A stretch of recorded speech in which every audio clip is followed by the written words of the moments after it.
그런데 이제 첫 번 오신 그리스도를 맞이한 사람과 맞이하지 못한 사람인데 있는데, 첫 번 오신 그리스도를 맞이한 사람의 그 모습을 봐서 다시 오시는 주님을 맞이할 사람은 어떤 사람인지, 맞이하지 못할 사람은 또 어떤 사람인지를 우리가 알 수 있습니다. 왜 그러냐면 역사는 반복되는 것이기 때문에 그렇습니다. 그래서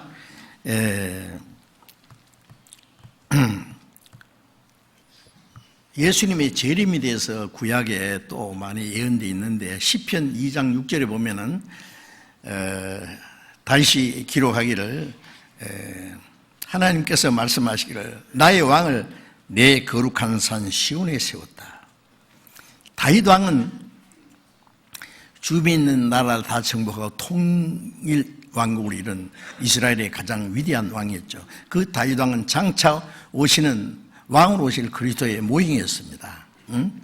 그 다윗을 통해서 하나님이 말씀하시기를 내 왕을 내 거룩한 산 시온에 세웠다. 철장으로 죄를 깨뜨리며 질글까지 부수렸다. 이것은 예수님이 재림하실 때 만왕의 왕으로 오셔서 이 세상을 심판하실 것을 말씀하신 겁니다. 그리고 또 스가랴 14장 4절에는 마지막 환란에 대해서 말씀하시면서 그의 발이 예루살렘 앞 동편 감람산에 서실 것이다 라고 주님이 그 지상에 재림하시는 광경을 이렇게 보여주었습니다. 그리고 이제 마태복음 16장 28절에 예수님이 제자들에게 말씀하시기를, 여기 섰는 사람 중에 제자들을 가리킵니다. 죽기 전에 인자가 왕권을 가지고 오는 것을 볼 자들도 있느니라. 예수님이 제자들 중에 죽기 전에 주님 영광 중에 오시는 모습을 볼 사람도 있다고 그랬어요. 그런데 그 제자들 다 돌아가신 지가 옛날인데 왜 아직 안 오셨을까요? 주님의 말씀이 틀릴 리가 없습니다. 그리고 이제 그 마태복음 17장 1절부터 보면은 그때부터 예수님이 7일 후에 높은 산에 올라가셔서 세 제자를 데리고 올라가셨죠. 12제자 중에 베드로, 야고보, 요한 이 세 제자가 수제자라는데, 세 제자를 데리고 높은 곳에 그 헬몬산이었다고 생각합니다. 갑자기 예수님의 몸이 변화됐습니다. 얼굴이 해같이 빛나고 옷이 빛과 같이 휘어지고, 갑자기 그게 모세와 엘리야가 또 같이 나타났어요. 그 엄청난 장면을 이 세 제자가 보았습니다. 그게 무슨 모습일까요? 베드로후서 1장에 베드로가 죽기 전에 간절히 말한 게 있습니다. 주님이 그 하나님의 위엄과 영광으로 강림하신다는 소식이 공교히 만든 얘기가 아니다. 우리는 그의 크신 위엄을 친히 본 자다. 예수님이 재림하신다는 사실이 사람이 지어낸 얘기가 아니고 우리는 주님의 재림하시는 광경을 친히 봤다 그랬어요.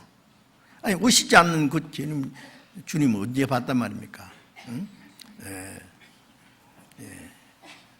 그 영광 중에 주님이 우리가 주님과 함께 거룩한 산에 있을 때 보았다. 그때 소리가 음성이 들리기를, 이는 내 사랑하는 아들이요 내 기뻐하는 자니 너희는 제 음성을 들어라. 그 변화산에서 있었던 일이잖아요.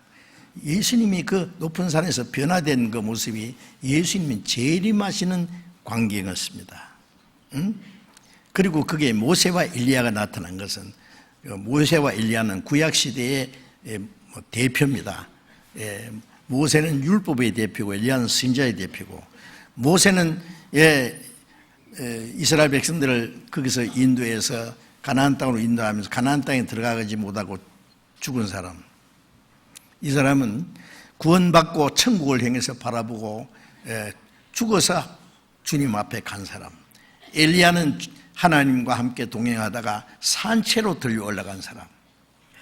그 엘리야와 에녹은 죽지 않고 들려 올라간 사람이잖아요. 그 두 종류의 사람이 나타난 것은 주님이 재림하실 때 죽었다가 살아난 사람, 그리스도 안에서 구원받고 천국에 대한 소망을 향해서 나아가다가 죽어서 주님 앞에 간 사람이 부활해서 주님과 함께 나타나고, 이 땅에 살아있는 사람들, 변화돼서 공중에서 주님을 맞이하는 사람, 이 두 종류의 사람이 있을 것을 미리 보여준 겁니다. 그래서 데살로니가전서 4장 16절에 주께서 호령과 천사장의 소리와 하나님의 나팔로 친히 하늘로 쫓아 강림하시리니 그리스도 안에서 죽은 자들이 먼저 살아 일어나고 그 후에 살아남은 자들이 저희와 함께 구름 속으로 끌어올려 공중에서 주를 영접하게 하시리니 그리하여 우리가 주와 항상 함께 있으리라. 죽었다 부활해서 주님을 맞이하는 사람, 살아서 변화돼서 주님을 맞이하는 사람, 그 두 종류의 사람을 그 변화산에서 미리 보여주셨고, 베드로는 그 광경을 봤고 그 사실을 얘기했습니다. 그래서 주님은 반드시 오십니다. 그래서 베드로후서 1장 16절 이하에 보면은 베드로가 쭉 말을 하면서 우리가 본 것은 주님의 강림하심을 미리 보여주신 건데 이보다 더 확실한 예언이 있다. 어두운 데 비치는 등불 같으니 날이 새 샛별이 너희 마음에 들어오기까지 자세히 주의하는 것이 가하니라.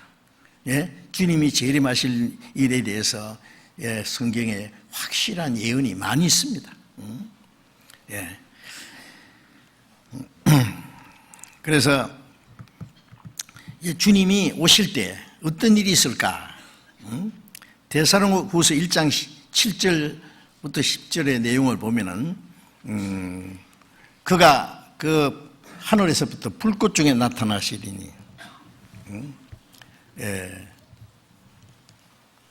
하나님을 모르는 사람들과 우리 주 예수 그리스도의 복음에 복종치 않는 자들에게 형벌을 주시리니 그들이 주의 얼굴과 힘의 영광을 떠나 영원한 멸망의 형벌을 받으리로다. 그가 강림하사 그의 성도들에게 귀 여김을 받으시라. 우리의 믿음이 너희에게 믿어졌습니다. 그러니까 주님이 오실 때 주님을 맞이할 사람, 그 복음이 깨달아지고 믿어진 사람들은 그 영광에 참여하고, 그렇지 못한 사람은 그 영광의 얼굴에서 쫓겨나서 영원한 멸망의 형벌을 받을 것을 바울 사도는 그렇게 말씀을 했습니다. 자, 이제 주님은 반드시 오실 겁니다.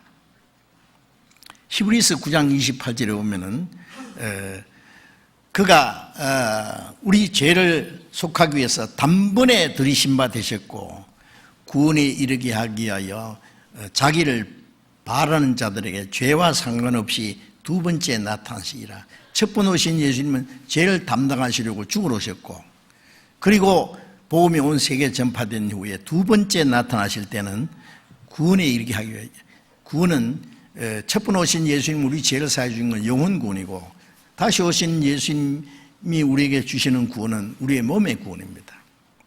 몸의 구원을 기다린다고 그랬죠. 그래서 구원에 이르게 하여 자기를 바라는 자들에게, 구원받은 사람은 다시 오시는 주님을 기다리잖아요. 죄와 상관없이 죄 사함 받은 사람을 위해서 오시기 때문에 죄와 상관없이 두 번째 나타나시리라. 자, 두 번째 나타나실 주님에 대한 약속이 성경에 많이 기록되어 있습니다.